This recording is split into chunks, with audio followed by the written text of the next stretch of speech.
তুমি আসি মনে করে চলে গেলে এলে না ফিরে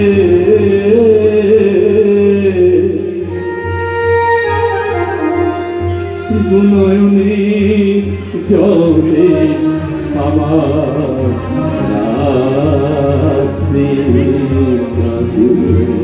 বসুন্ধরা ডায়াপেন্ট এখন আরো উন্নত। এই hot air through top sheet দ্রুত শোষণ করে সোনামণিকে দেয় কোমল অনুভূতি।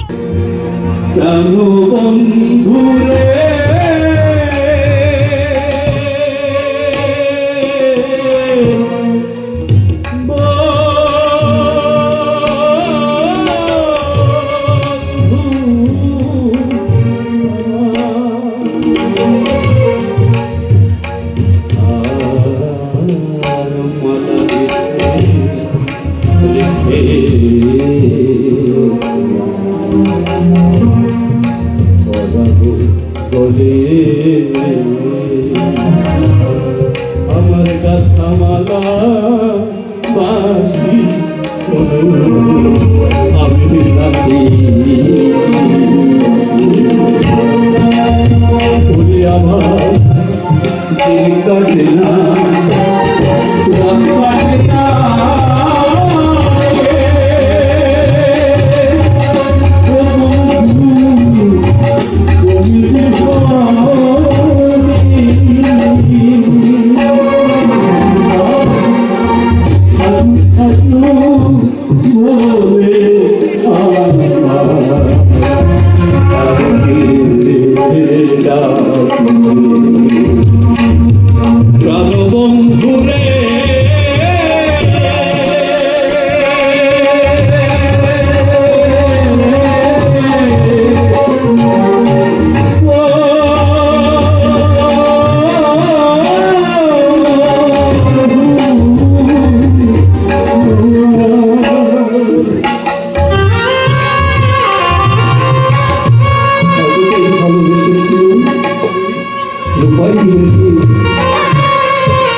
কবে আসবে কবে আবার হবে আজও জানি না।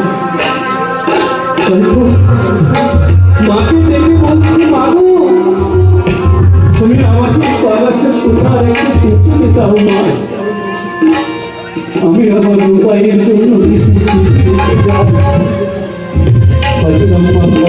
কিছু সুতার আরেকটা সূর্যের দেয়।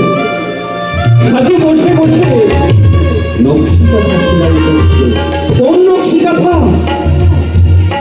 রূপাইনিয়াকে যেদিন প্রথম দেখেছিল ফলের চালায় বসে সুন্দর সাজুদের বাস বাগানে না হাতে করে বাস কাটার ভঙ্গিমায় দাঁড়িয়ে আছে। সাজুকে নমস্কার করে বিয়ে করতে আসে এমন সুন্দর সুন্দর স্মৃতি সে ওই কথায় তুলে রেখেছে।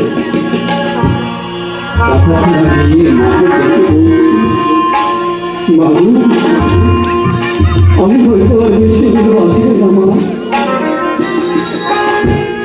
যদি কোনো প্রভাবে জন্মধারা রাখিতে আমার রূপাইকে এসে দাঁড়ায় তোমারে, তুমি তার হাতে আমার এই স্মৃতিটা তৈরি দিও মা।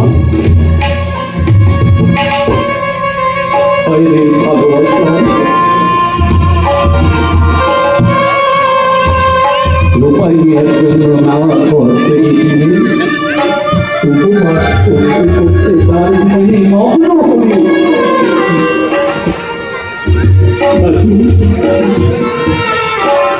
আমাদের সবাইকে কাটিয়ে দিয়ে না ফেরার কাছে চলে গেল।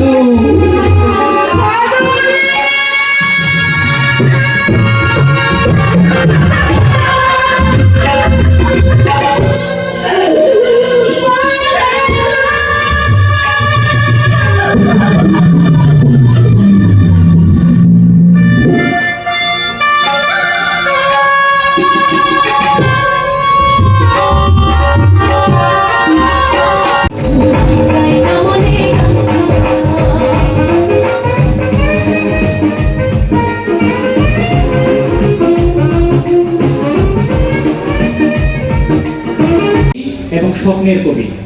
উনি তরুণদের কি দায়িত্ব, তরুণদের কি ভূমিকা সেটা বলে গিয়েছেন, বিপ্লব কিভাবে করতে হবে সেটা বলে গিয়েছেন, কিভাবে স্বপ্ন দেখতে হবে সেটাও বলে গিয়েছেন। আপনারা জানেন যে 18 বছর বয়স, সুকান্ত একজন তারুণ্যের কবি এবং তরুণ প্রজন্ম যুগ যুগ ধরে সুকান্তের এই স্মৃতিকে, এই দর্শনকে লালন করে যাচ্ছে এবং এখন পর্যন্ত আমাদের বিভিন্ন পাঠ্য বইয়ে সুকান্ত প্রাসঙ্গিক হয়ে আছে।